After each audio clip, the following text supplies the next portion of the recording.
नमस्कार दोस्तों, स्वागत है आपका आज की एक और धमाकेदार वीडियो में। भारत ने ऑपरेशन सिंदूर की कामयाबी के बाद अपनी सैन्य ताकत में एक ऐसा तेज बदलाव दिखाया है कि दुनिया के कई रणनीति निगाहें हैरान हैं। 25 सितंबर 2025 का दिन ऐतिहासिक रहा। दोस्तों, उड़ीसा के व्हीलर आइलैंड अब एपीजे अब्दुल कलाम द्वीप से किया गया अग्नि प्राइम का परीक्षण सिर्फ एक मिसाइल लॉन्च नहीं था, बल्कि एक नए दाव की शुरुआत थी। दोस्तों, आपको बता दें कि 25 सितंबर को भारत सरकार ने अग्नि प्राइम मिसाइल का परीक्षण किया है। जो चीज़ सबसे ज़्यादा चौंकाने वाली थी, यह थी कि मिसाइल को किसी पारंपरिक लॉन्चर से नहीं, बल्कि चलते हुए एक मालगाड़ी जैसी दिखने वाली ट्रेन से दागा गया। सोचिए दोस्तों, एक साधारण रेलगाड़ी जिसके अंदर अत्याधुनिक हथियार सुरक्षित कनस्तर में रखा हो और वो देश भर में कहीं भी छिपकर चल सके। यह तकनीक रेल बेस्ड मोबाइल लॉन्चर कहलाती है। बुनियादी बात यह है कि जब मिसाइल स्थिर नहीं रहती और देश के कहीं भी नेटवर्क पर कहीं भी चलती रहती है, तो दुश्मन के लिए उसे ढूंढना और पहले प्रहार कर देना लगभग नामुमकिन हो जाता है। हमारे पास दुनिया का चौथा सबसे एडवांस रेल नेटवर्क है, 68,000 किलोमीटर से अधिक। जी हाँ दोस्तों, हर दिन यहाँ अनगिनत मालगाड़ियाँ चलती हैं। इन सामान्य बोगियों के बीच अगर कुछ बोगियाँ इसी तरह तैनात हों तो उनकी पहचान कर पाना बहुत ही कठिन है। यही गतिशीलता भारत की जवाबी हमला करने की क्षमता को और मजबूत बनाती है। इसका मतलब यह हुआ कि भारत की सेकंड स्ट्राइक यानी जवाबी हमले की क्षमता अब और अधिक मजबूत हो गई है।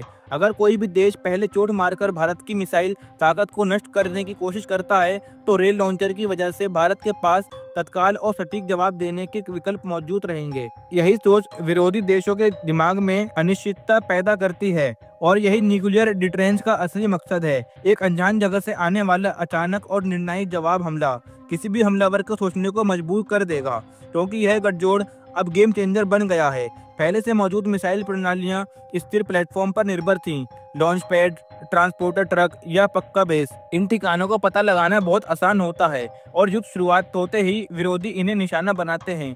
अब जब वही मिसाइलें किसी सामान्य ट्रेन के भीतर सुरक्षित कनस्तर में रख कर कहीं भी भेजी जा सकती हैं, तो दुश्मन की खुफिया निगरानी बेनामी हो जाती है। ट्रेन को रोककर कुछ मिनटों में मिसाइल लॉन्च के लिए तैयार किया जा सकता है।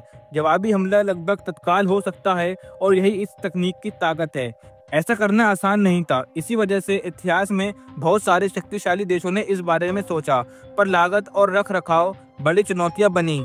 अमेरिका और सोवियत संघ ने अलग अलग दौरे में इस तरह के विचारों पर काम किया, लेकिन इसे पूरी तरह प्रभावी और सस्ती तरीके से लागू करना मुश्किल रहा। भारत ने अपनी ज़रूरतों और स्वदेशी तकनीक के हिसाब से इस चुनौती को स्वीकार किया और उपलब्ध संसाधनों से समाधान निकाला। यही है इस काम की सबसे खास बात। इस उपलब्धि का मतलब है कि सिर्फ एक हथियार नहीं, यह एक रणनीतिक संदेश है। यह दिखाता है कि देश ने राष्ट्र समिति में आत्मनिर्भरता हासिल कर ली है। केवल कुछ ही देशों के पास गतिशील और छिपी हुई जवाबी क्षमता है और अब भारत उन गिने चुने देशों में शामिल हो चुका है। इस नई क्षमता से न सिर्फ पड़ोसी देशों के विचार बदलेंगे, बल्कि वैश्विक रणनीतिक संतुलन पर भी इसका काफी असर पड़ेगा। तो दोस्तों, अग्नि मिसाइल आने वाले समय में भारत के लिए एक बहुत ही घातक हथियार साबित हो सकती है और यह भारत के आत्मनिर्भर भारत बनने के लिए एक बहुत ही बड़ा प्रतीक साबित हो सकती है। तो आज की वीडियो में इतना ही। उम्मीद करते हैं कि आपको यह खबर जानकर आपको भी गर्व महसूस हुआ होगा। अगर आपको भी गर्व महसूस हुआ है तो कमेंट में जय हिंद जरूर लिखें, इससे हमें भी मोटिवेशन मिलता है। और अगर आप ऐसे ही खबरें देखना चाहते हैं तो हमारे चैनल यम नॉलेज शो को सब्सक्राइब कर लीजिए, क्योंकि यहाँ पर हम आपके लिए ऐसे ही धमाकेदार वीडियोस लाते रहते हैं। तो अब मिलते हैं अगली वीडियो में, तब तक के लिए जय हिंद, जय भारत।